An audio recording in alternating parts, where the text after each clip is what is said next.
Hello, আসসালামু আলাইকুম। কেমন আছেন সবাই? সন্ধ্যার সময় ছোট্ট একটা ভিডিও করতে বসলাম। যাই হোক, আজকে সারাদিন তেমন কিছু রান্না করিনি। তাই রাতের বেলা কি খাবো ভাবছিলাম। তখন মনে হলো হালকার মধ্যে একটা সবজি করে নেওয়া যায়।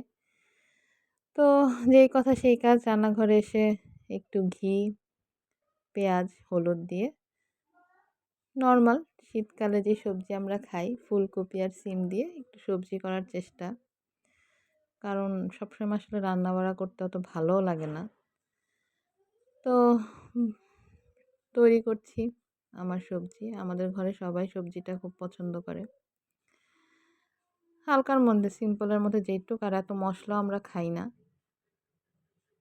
তো এই তো সবজি। আর এইদিকে আমার বাচ্চারা একজন পড়াশোনা করছে, আরেকজন খেলা করছে। খেলা বলতে কি, যখন ভাই পড়তে বসে তখন তার এটা ওইটা বায়না। এটা কি ওটা কি চলতেই থাকে। এই হচ্ছে বাচ্চাদের অবস্থা। তারপরও আলহামদুলিল্লাহ আমার বাচ্চারা অনেক লক্ষ্মী। সবাই ভালো থাকবেন। আল্লাহ হাফেজ।